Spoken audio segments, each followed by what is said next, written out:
What alternatives exist when antibiotics fail?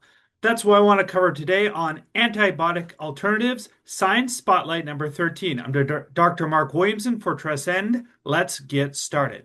So, the impetus for this spotlight is from this 2021 paper, Futuristic Non-antibiotic Therapies to Combat Antibiotic Resistance, a review.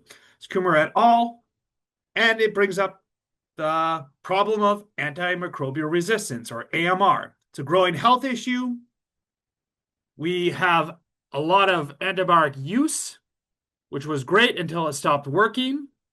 We've used antibiotics in humans, animals, etc. It gets into the environment, and bacteria develop resistance to it, so we can no longer use it to treat, say, a bacterial infection. And the big problem is new antibiotic development is not keeping up. We're not developing more antibiotics to treat the ones that are resistant to the ones that we currently have. And so we're falling behind. There are some bacteria strains that we just can't deal with antibiotics. And so it's important to look to alternatives. And so this Kumar et al. Review is a good starting point. A good point that the review brings up is the primary causes is actually a fairly select group of pathogens, also known as the escape pathogens. These are Enterococcus, Staphylococcus, Klebsiella, Actinobacter, Pseudomonas, and Enterobacter, so escape. And, the sources of resistance can be in humans, but can also be in livestock, where antibiotic use is very prevalent. It can be in pets, it can even be in wildlife, etc. So any sort of living organism that might be affected by bacteria, we can have resistance. And it can, in fact, be in the environment, in wastewater, in just the general environment. And so there's a concept called the resistome, which is all ARGs, or antimicrobial resistance genes, in a bacterial community. And that can be quite large. And it's not just the problem of bacteria developing resistance through mutation, etc., and then passing on to its not so much offspring, but its divisions, future cell divisions, bacteria divisions. That would be the vertical transmission. That's one pathway, of course. But another one, and probably a bigger one, especially given all the antimicrobial genes in the community, is actually horizontal gene transfer, where bacteria can pick up microbial resistance genes from the environment in plasmids or other ways, and even incorporate into the genome. And so this is a multi-pronged problem. So let's move on to this primer and antimicrobial resistance. There's a good paper, Darby et al., Molecular Mechanisms of Antibiotic Resistance Revisited, which goes over this.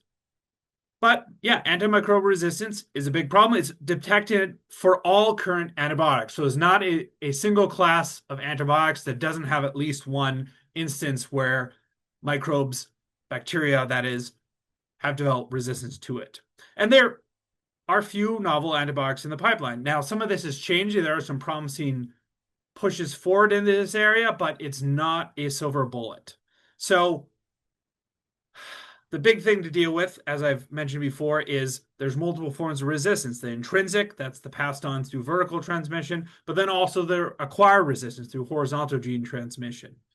And so this is a multi-pronged problem. And there's, in fact, many ways that bacteria can become resistant, different mechanisms to be resistant to antibiotics. Antibiotics being natural substances from other microbes, so fungus, other bacteria that can tamp down or kill bacteria. And in this review has a great image of different resistant mechanisms, but also a table of the different classes, how those antibiotics work. So here's the first part of it, mechanism of action and mechanism of resistance. So looking at a common class, B-lactams, that includes penicillins.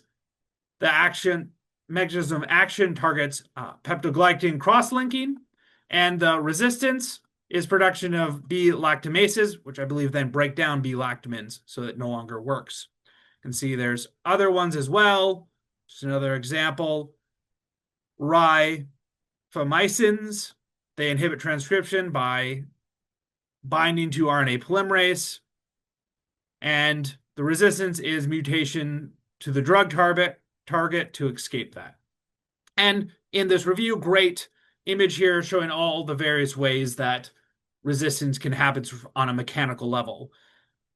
The bacteria can secrete or produce enzymes to break down, inactivate the antibiotic, can protect the antibiotic, modify the target site, have a bypass for the target, or even actively pump out the drug, so active efflux, or sort of actively regulate the ability for the drug, the antibiotic, to even get in there through a decreased influx.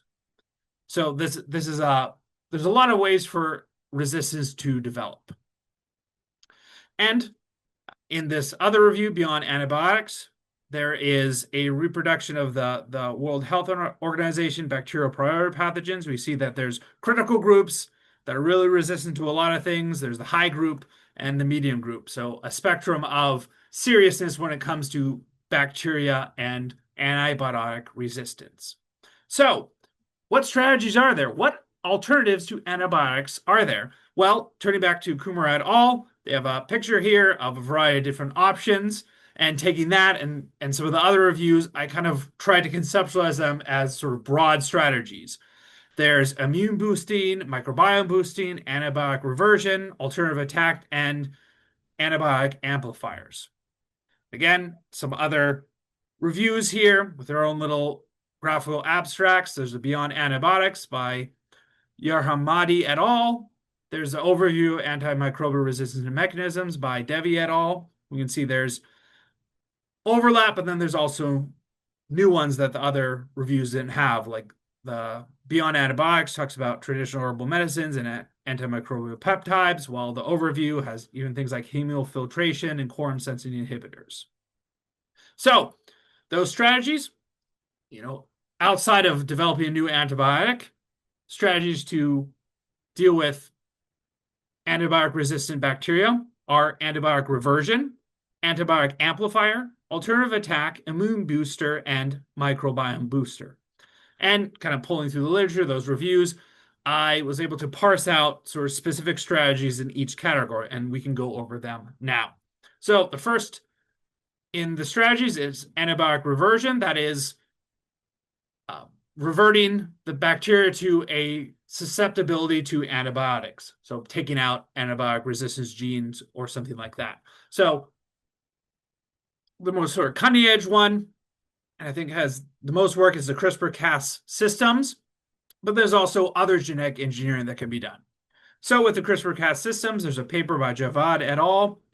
On a review of this, and nice image here. We'll go into more, but they can use the CRISPR-Cas9 system, where guide RNA directs Cas9 enzymes to a genome site and cleave DNA at location.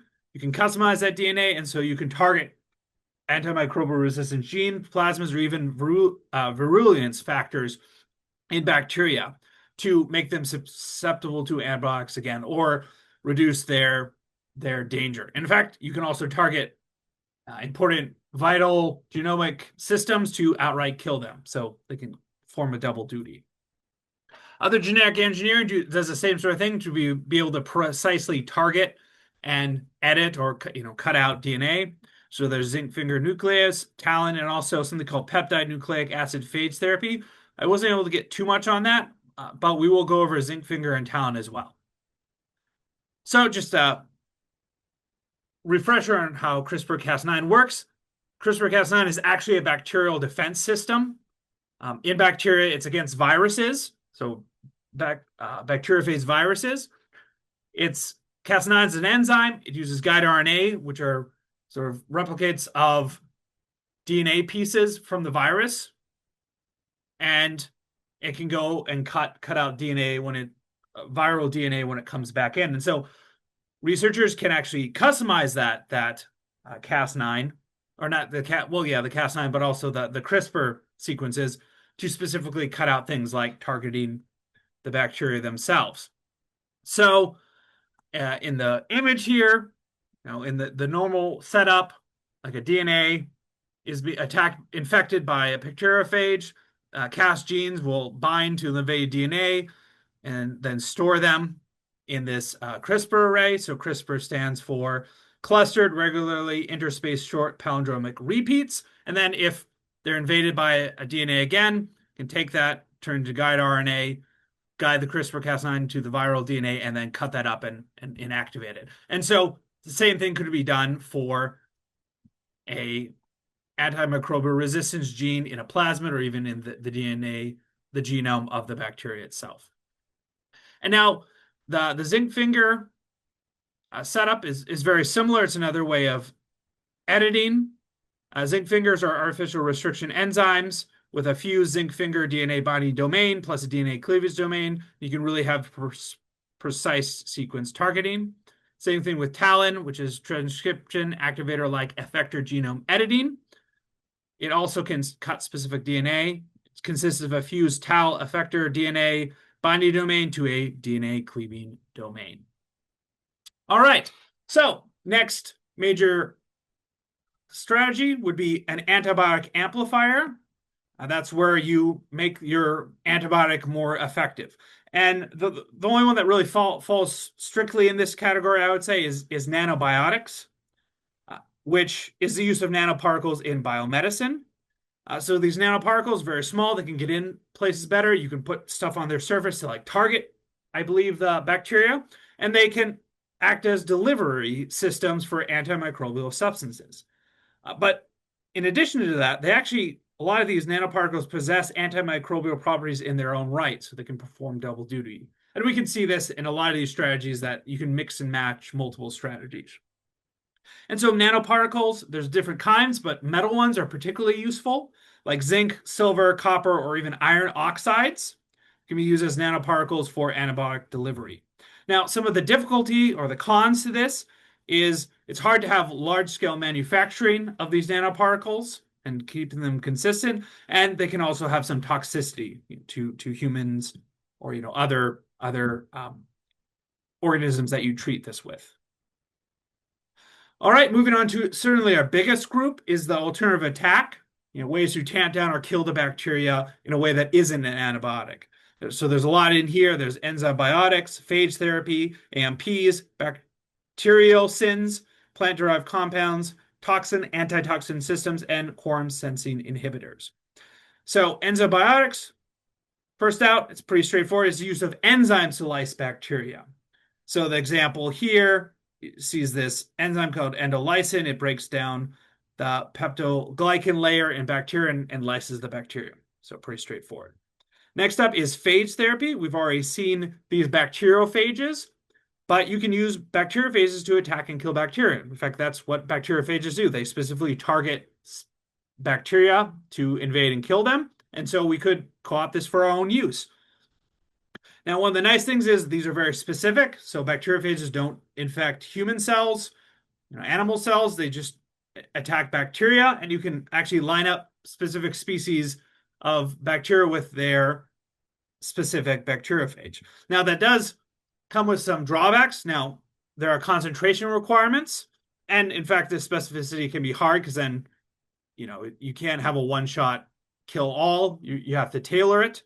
There can also be phage resistance. In fact, we saw the CRISPR-Cas9 system is a bacteria system to confer resistance against viruses themselves. So you have to get past that as well. And of course, there's the regulatory environment where bacteriophages are more experimental. Not all regions even allow for their sort of approved use. Now, there are a lot of options, so it's pretty flexible. You can bioengineer your own bacteriophages. You can encapsulate them in, say, a nanoparticle. So we see some more of that overlap. You can use just a subset, like a component of the phage, not the whole phage itself. We've already seen an example with that with endolysins. Endolysins are, phage-encoded enzymes. So you can use that. You can use cocktails of phages, so multiple phages to sort of cover more than one species. And of course, you can use another synergy, like a phage antibiotic synergy, have both at the same time so that even if the bacteria be resistant to one or the other, it won't be to both and you can punch it out. Another alternative attack would be AMPs, also known as antimicrobial peptides. These are typically protein fragments, so not So very small, either very small proteins or just fragments of protein, small molecular weight, and they're naturally occurring. They've been isolated from animals, plants, fungi, really any sort of living thing. And there's a lot of different mechanisms. They can be sublethal, sort of like have an immune modulation to help the body fight back, or they can directly kill bacteria. A couple, I think, subtypes in the direct killing is whether they disrupt membranes or not. And then even subtypes within there is whether they bind to receptors or not. Now, really good pro to AMPs is there's a wide range of candidates. Again, they're across the tree of life, and they can have low toxicity. How some of the cons is that the mechanism and actually how they work aren't really clear, so it makes them hard to sort of adapt for efficiency and safe use. They also have stabilization issues. They're small, can degrade pretty easily. There actually can be immune responses. You can have inflammation in the host, and there's the ever looming production cost. It's hard to make these at scale like antibiotics can be. Now, a specific type that one of the reviews covers is actually stem cell AMPs, which turns out mesenchymal stem cells can secrete factors, so these AMPs that act as antimicrobial peptides. Then bacteriocins are actually another thing, and there's a paper here about that as a substitute antibiotic. They're actually a subset of AMPs, and particularly they're actually produced by bacteria themselves to inhibit related species. So while AMPs can be found across the tree of life, bacteriocins are specifically bacterial produced. And like other AMPs, they're very highly in action and structure. Now, the pros are there's several classes to choose from. Classes 1 through 4 typically come from gram-positive, while colicins and microcins are another types that come from gram-negative. And a lot of potential uses like preserving food, medical applications, and even agriculture. And they have been shown to promise with biofilm inhibition. Biofilms can be tricky things to deal with because that bacteria can persist when they form biofilms. Now, some cons of bacteriocins: they have narrower action, lower effectiveness, and production capability is lacking. There's also plant-derived compounds. Now, it's a good thing to remind ourselves, plants don't have cell-based immune responses like, say, humans, like animals do. Instead have to use a variety of compounds to fight against bacterial invasion. And so there's a lot of different names for plant-derived compounds: polyphenols, phenols, micronutrients, phytochemicals, and even essential oils, or also known as photobiotics. And specific antimicrobial compounds within this wider range of plant-derived compounds include alkaloids, phenolics, and organosulfur. And some reviews specifically talk about traditional medicines as an antibiotic alternative, but really, when you hear traditional medicines, essentially equating to some sort of herbal plant extract. So a traditional medicine is a subset of plant-derived compounds. And while there is some efficacy of plant-derived compounds, one of the big cons is they're often very complex compounds, complex mixtures of compounds. So it's really hard to parse out the active ingredients, be able to get enough in the right concentrations for high efficiency. And so that's what we have here for plants. Next, we have antitoxin systems. These are actually prevalent in the genomes of bacteria and archaea, so just like CRISPR-Cas9 or even bacteriocins, they are being able to use the bacteria's devices against them. Now, antitoxin systems are compact genetic units, also known as operons, with 2 genes. And one gene will encode a toxic protein, so like the bacteria can produce that, maybe kill off its competitors, but then also produce with another gene an antitoxin to protect itself. So the potential avenue with using these systems is have compounds that artificially will activate this toxin, so overexpress the toxin and kill the bacteria without letting the antitoxin overproduce as well. And then final alternative attack is quorum sensing inhibitors. So quorum sensing is closely related to biofilm formation, and both are natural survival mechanisms in bacteria. Quorum sensing in particular, it's how bacteria detect and actually respond to cell population density by gene regulation. And it's usually as a means of acclimating to environmental disadvantages. So they might quorum sense, form biofilms and really hard to get rid of. And so this quorum sensing involves a sequence of intercellular communications, and so a potential avenue is to find methods to break that communication, aka have and deploy quorum sensing inhibitors to sort of knock down their ability to form biofilms and other things like that. So the toxin antitoxin is about overexpressing. Quorum sensing inhibitors is about downregulating, lowering expression of quorum sensing, I guess, proteins. All right, we'll move on to the next major class of strategies is immune booster. We can think of these as vaccines, immunotherapeutics, and because I didn't have a better place to put this, hemofiltration devices. So vaccines, traditionally vaccines, their use of a weakened or dead viral elements to prep the immune system to confer immunity. And so a modification is actually use that instead of targeting viruses, targeting bacterial infection. Immunotherapeutics is similar, so it's the use of biomolecules to boost the immune system of the host and confer immunity against infectious agents. So immune boosters are helping the body fight back against the invasion, the infection. And so this would be the idea of antibodies as antibiotics, or at least antimicrobials. And then hemofiltration devices is kind of here.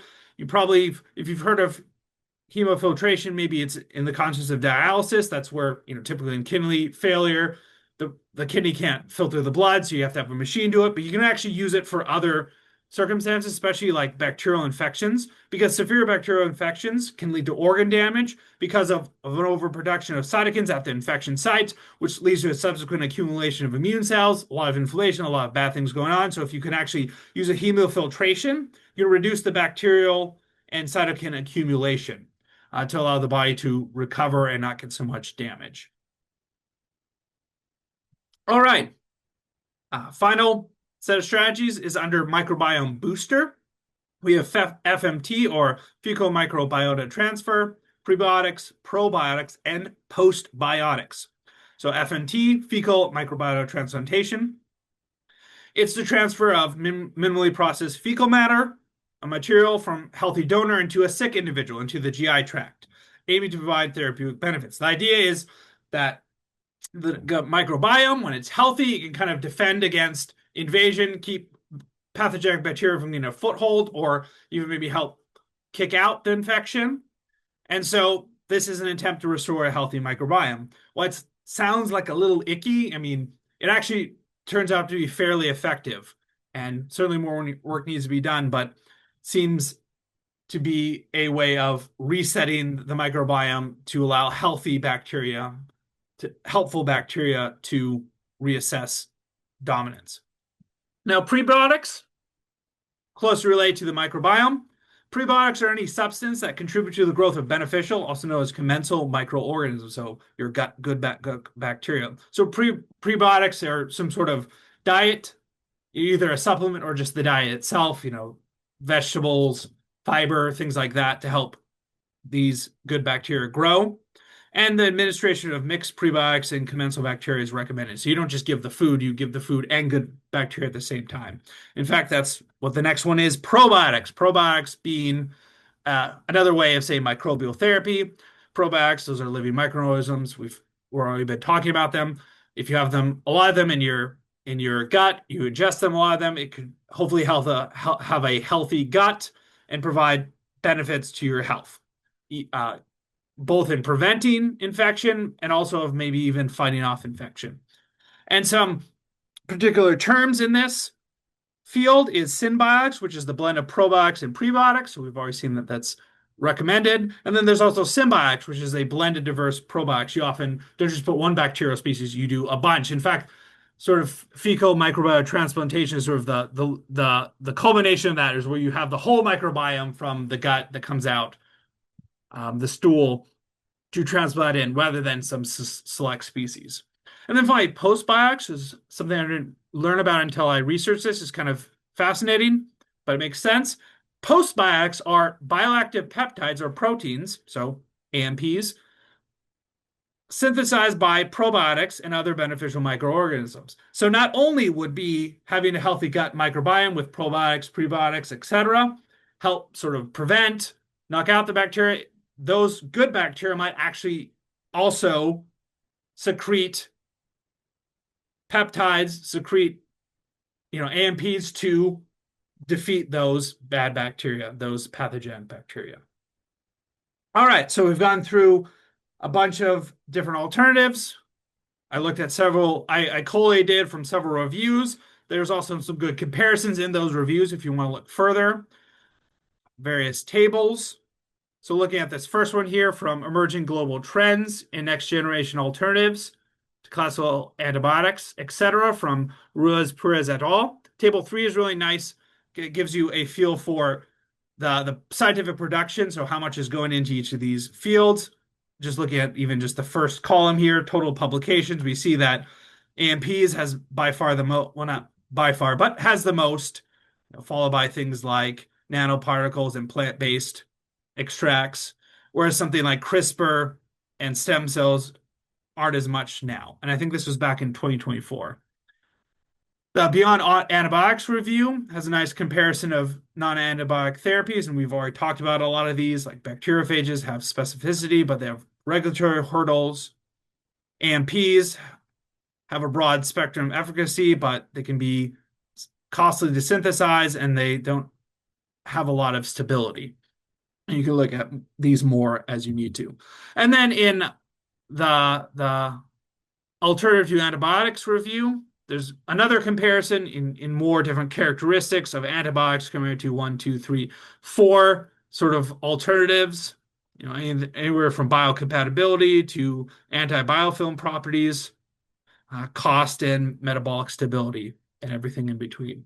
As well as table 3, which is actually specific criteria for probiotic strains. So what you want to think about if you're developing probiotic strains for human and animal use.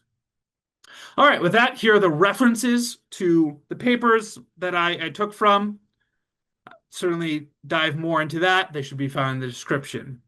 Thanks for joining me for this Antibiotic Alternatives Science Spotlight.